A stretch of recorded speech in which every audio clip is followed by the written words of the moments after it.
que se eles não acordarem, eles serão presos, limpinhos ou não. Gritando ou não, você vai ser preso. Os Estados Unidos está vindo devagar, lentamente, pegando pelas beiradas, um por um. Trabalho análogo à escravidão para conseguir justificar envio de dinheiro do Brasil para Cuba.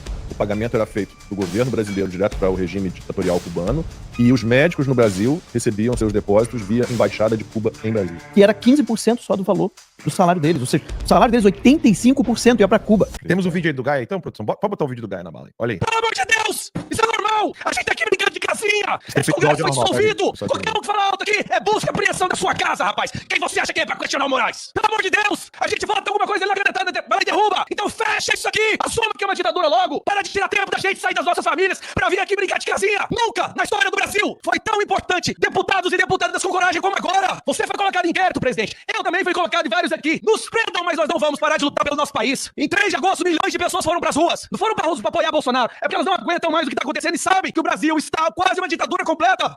O Brasil é refém. Ninguém tá lutando pra colocar o Brasil refém dos Estados Unidos. O Brasil é um refém do mal hoje. O Brasil é um refém do crime organizado. O Brasil é um refém de um ditador que saiu do controle, que até o STF admite que não consegue controlar mais. Agora vamos ficar em silêncio. Vamos ficar quietinho, porque talvez assim nós não seremos devorados. Covardes. Você imagina 10 deputados falando isso. Porque quando é um só, era ele agora é ele e o Polon só.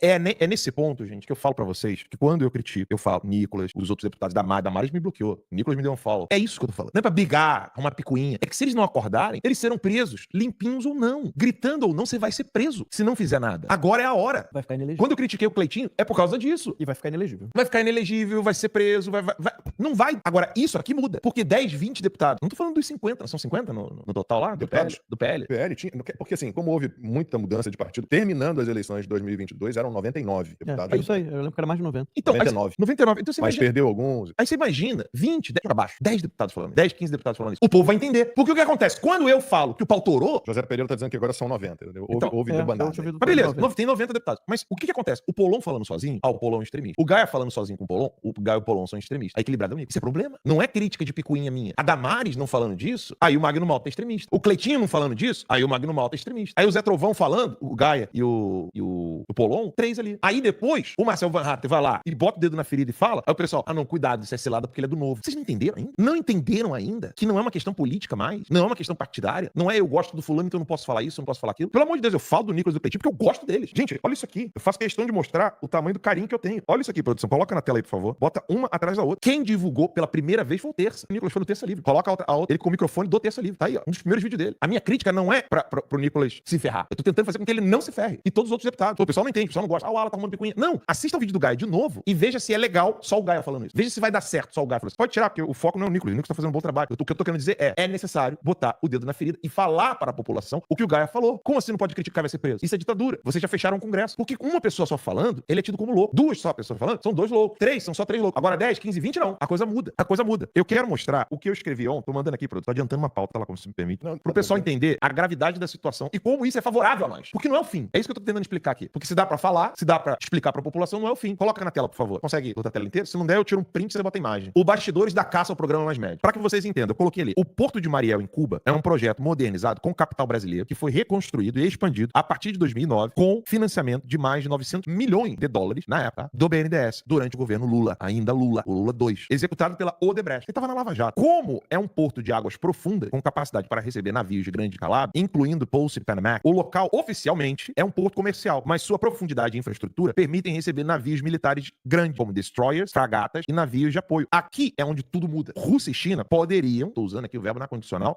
só por educaçãozinha, né? Utilizá-lo, ou já usam, não, né? Como ponto de escala para navios e submarinos de propulsão nuclear em visita. A proximidade com a costa dos Estados Unidos, cerca de 145 quilômetros da Flórida, o coloca em posição estratégica para operações marítimas. Em 2010, vazaram informações de que o porto era usado como base logística para navios russos, mas Cuba negou. Trump e Rubio estão desmantelando aos poucos os tentáculos de Rússia e China, caso esses países asiáticos queiram atacar os Estados Unidos. Adivinha qual outro local é de interesse de Rússia e China para um ataque contra os Estados Unidos? Brasil. Brasil. Eles estão pegando um por um. Tá vindo por mais médio. Daqui a pouco eles vão chegar no Porto de Mariel. Daqui a pouco eles vão chegar em financiamento de drogas. Daqui a pouco eles Os Estados Unidos tá vindo devagar, lentamente, pegando pelas beiradas. Um por um. O cara já perdeu o visto. Mais um. Mais dois. Dois. É que um é brasileiro, né? Os dois são. Ah, os dois são, né? Eu sei que um, que é o médico, ele ainda está... É secretário do Ministério da Saúde. Sim, secretário... Você viu o post do Dr. Francisco Cardoso? Não vi, eu adoro o doutor. Eu dei um RT aí, se o Pedro quiser botar no meu perfil, vai aparecer aí, ó. Eu dei um RT no perfil dele, botou assim, ó, ele botou em inglês, né? A lista original do governo, dos agentes do governo brasileiro tá aí, ó. Eu sou ruim pra ficar traduzindo simultaneamente. The Original List of É Brazilian só pra falar Government os nomes. Agents. Tem muita gente. Tem o Quioro, que era o ministro da Saúde. O Alexandre Padilha foi o idealizador do Mais Médico. O Alexandre Padilha, que hoje é o ministro da Saúde. A Dilma Rousseff tinha que estar implicada também. Eu vou falar sobre isso, porque a visão que a oposição tem é que é mais ou menos a estratégia que está sendo usada com a Lei Magnitsky, né?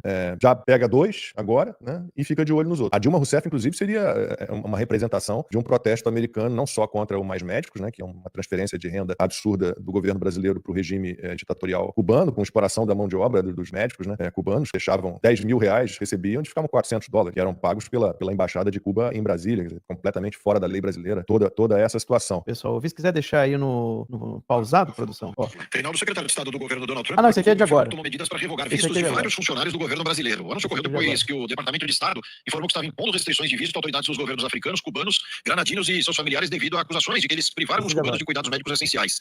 Vocês viram o Reinaldo Azevedo que o Lacão falou, né? Deixa eu passar aqui. Eu quero ver o que ele vai falar. Vamos ver o que ele vai falar agora. Ó, vai falar agora aqui o Reinaldo Azevedo. Tem que você falou. Olha o absurdo desse negócio. Vale a pena botar na tela. Olha o absurdo desse negócio. Mudou. Quem vai querer se associar a isso? Mudou. Reinaldo Azevedo mudou. Os senhores governadores não vão dizer nada sobre isso também. Agora mais médico não tem problema, né? Acho que é assim mesmo. Soberania. Vamos falar o que o Brasil provocou? Cara, ele tem Bom foi compromisso, quando isso não é possível. ficou sem programa e também sem a saúde. Tô sem programa e sem a saúde.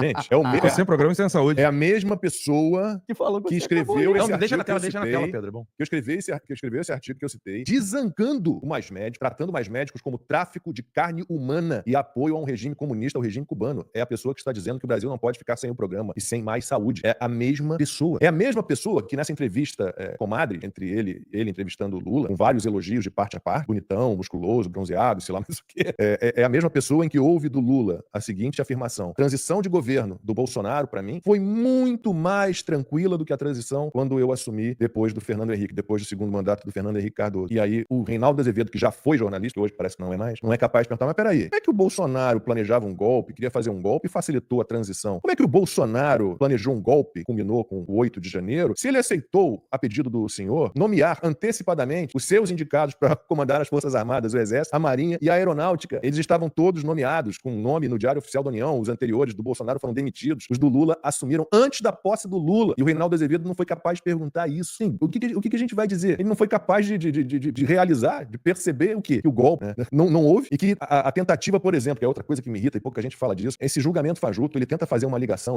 o marco inicial, o planejamento do golpe, não sei se vocês sabem, é um discurso, uma live do Jair Bolsonaro em junho de 2021. Junho de 2021, ele faz críticas ao sistema eletrônico de votação e apuração dos votos. Tem todo direito, né? Mas não pode mais. Então eles dizem que aquela live, em junho de 2021, começou o planejamento do golpe, culminou com os atos de 8 de janeiro de 2023. Ele já sabia que ia perder. Assim, que tentativa de golpe é essa? Um monte de gente sem nenhum preparo militar, estratégia militar, sem armas, sem uma liderança militar, sem um líder, porque aquele momento ali não tinha líder. Numa Brasília, às moscas, sem nenhum líder do governo ali presente, dos poderes presentes. Uma Brasília, uma praça dos três poderes, como eu disse no início do programa, oferecida a quem quisesse entrar, que eu nunca vi.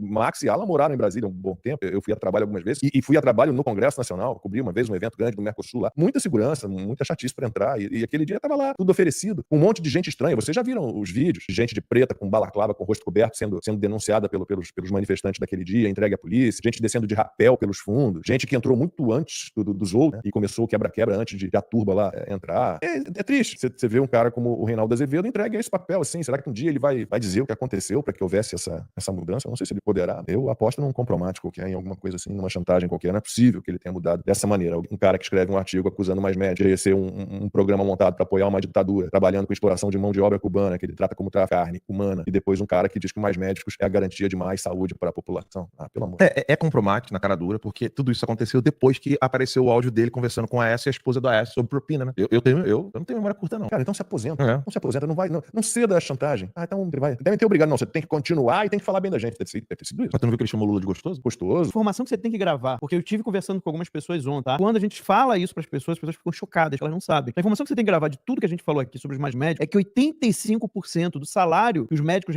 que deveriam receber, os médicos que estavam trabalhando no Brasil, eram enviados diretamente para Cuba, pro governo cubano. Então, o Mais Médicos foi uma grande operação de exportação de trabalho forçado, são as palavras do departamento, tá? De trabalho análogo à escravidão, para conseguir justificar envio de dinheiro do Brasil para Cuba. O pagamento era do governo brasileiro direto para o regime editorial cubano e os médicos no Brasil recebiam seus depósitos via Embaixada de Cuba em Brasília. E era 15% só do valor do salário deles. Ou seja, o salário deles, 85% ia para Cuba. E a ideia era, só podia vir o médico, a família dele tinha que continuar em Cuba. Por quê? Porque a família dele estava feita de refém, que era para ele não sair do programa. Não pedir asilo. Não pedir asilo no Brasil. E não sair do programa, porque senão ia estragar. Como é que eles iam pegar 85% do salário e mandar para Cuba se o cara não estivesse mais trabalhando no Mar Médicos aqui, tentasse fugir, fizesse alguma coisa? Gente, isso é um tipo de escravidão moderna. Isso é muito cruel. E o Brasil foi cúmplice. As autoridades foram cúmplices.